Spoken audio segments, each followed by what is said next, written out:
Did you know that in 1980, only 15% of U.S. households owned a computer?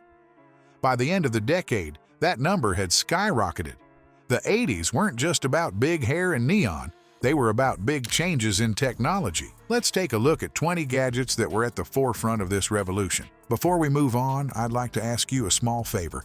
If you appreciate this content, please take a second to like this video and subscribe to the channel. Over 98% of you watch the videos without subscribing. It costs you nothing, but it makes a huge difference to us. So, did you click the subscribe button? Great, thank you so much. Now, back to the video. While we're on the subject of 80s tech, let's zoom in on the gadgets that kept us connected. Remember when carrying your music meant lugging around a boombox? Well, that all changed with one revolutionary device.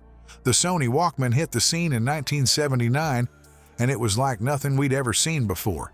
Suddenly, we could take our favorite tunes anywhere without disturbing others or breaking our backs. This little marvel wasn't just a gadget, it was a cultural phenomenon. It changed how we experienced music, giving us the power to create our own personal soundtrack to life. Imagine walking down the street, cassette playing and feeling like you were in your own music video. That's what the Walkman did for us. It made music more personal, more portable, and more a part of our everyday lives than ever before. But the Walkman wasn't the only game changer when it came to staying connected in the 80s. Remember pagers? These little devices, also known as beepers, were like the granddaddies of text messaging. They'd buzz or beep to let you know someone was trying to reach you. Sure, you couldn't reply directly, but it was a start. Doctors, business people, and even some lucky teens would clip these to their belts, feeling pretty important every time they got a page. Now, let's talk about the gadget that really revolutionized how we communicate, the mobile phone. If you thought your current smartphone was a brick, you should have seen the early mobile phones. These things were massive, heavy, and had antennas that could poke an eye out, but man, were they cool at the time. Picture this. It's 1983, and you're walking down the street with what looks like a small suitcase pressed to your ear. People are staring, jaws dropped, because you're actually making a phone call while walking. It was mind-blowing stuff back then.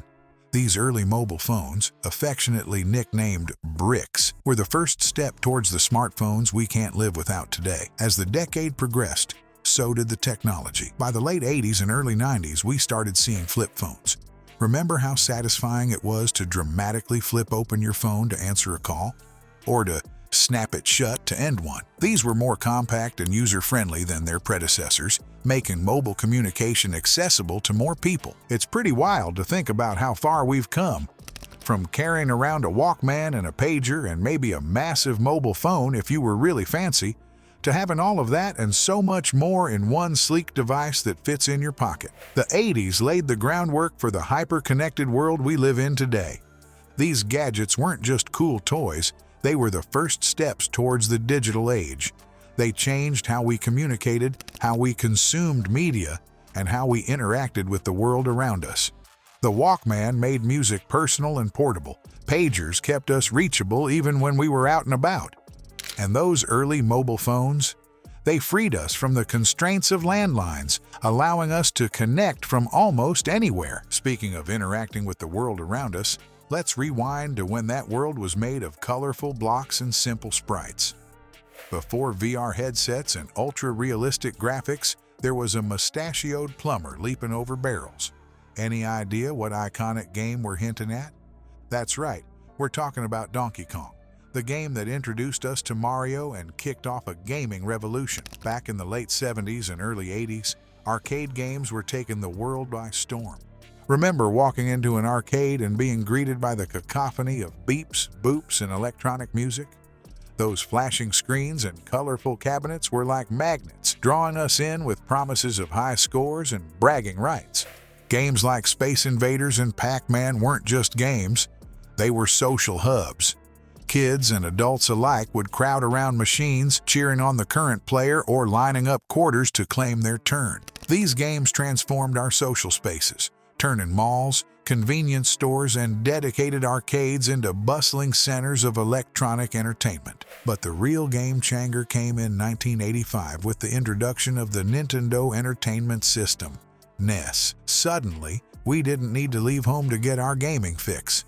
The NES turned our living rooms into personal arcades, complete with advanced graphics, for the time, and a growing library of games. Family game nights took on a whole new meaning as we gathered around the TV, taking turns with the controller. And let's not forget about the Sega Genesis, which hit the scene in 1989.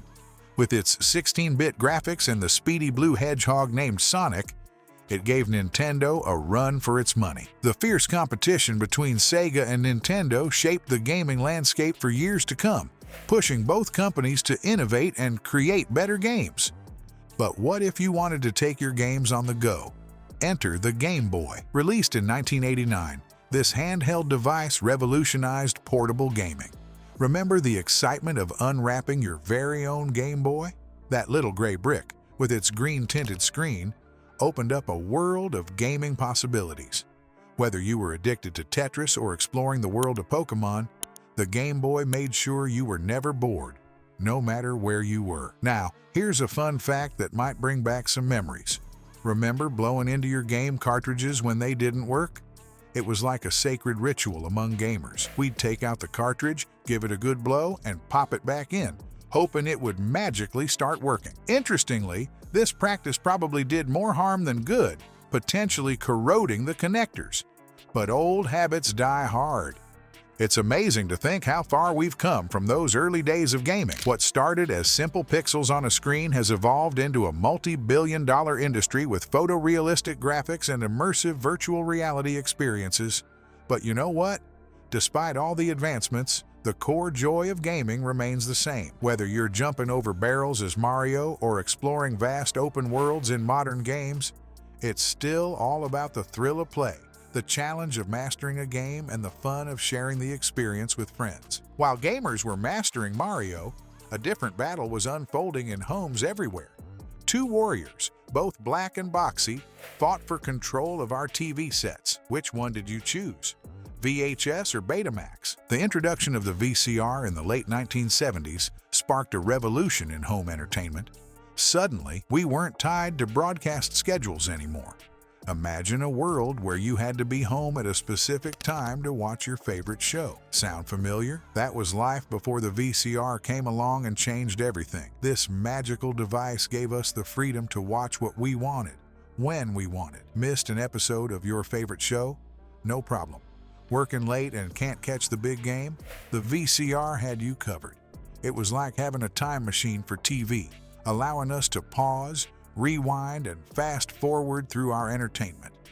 But with this new technology came a fierce battle, the great VHS versus Betamax format war. It was like the Blu-ray versus HD DVD rivalry of its time, but with even higher stakes. Despite Betamax's superior quality, VHS became the dominant format. Why? It offered longer recording time and lower cost. This battle showed us how consumer choice and market forces can shape technology adoption, a lesson that's still relevant in today's tech landscape. The rise of the VCR didn't just change how we watch TV, it transformed our social lives too. Remember video rental stores like Blockbuster? These places weren't just shops, they were weekend destinations. Families and friends would gather to pick out movies together, turning the act of renting films into a fun social experience. It fostered community engagement and excitement in a way that's hard to imagine in our current era of instant streaming. But the VCR wasn't the only player in the home entertainment game. The 1980s also saw the rise of the Laserdisc player. This futuristic-looking device offered better picture quality and sound than VHS. However, its high cost and limited selection meant it never quite caught on with the masses. It was like the caviar of home video, luxurious but not practical for everyday consumption. At the same time, early CD players were making their debut, introducing digital audio to home entertainment. These sleek machines promised crystal-clear sound quality that vinyl and cassettes couldn't match. But like many new technologies, their initial high price point meant adoption was gradual. It was the beginning of the digital revolution in our living rooms, even if we didn't realize it at the time. The cultural impact of VHS tapes went beyond just home viewing. They became a vital part of social interactions. Friends would gather to watch movies, sharing experiences and creating memories. It's not so different from how we use streaming services for social viewing today. The technology may have changed, but our desire to share stories and experiences remains the same.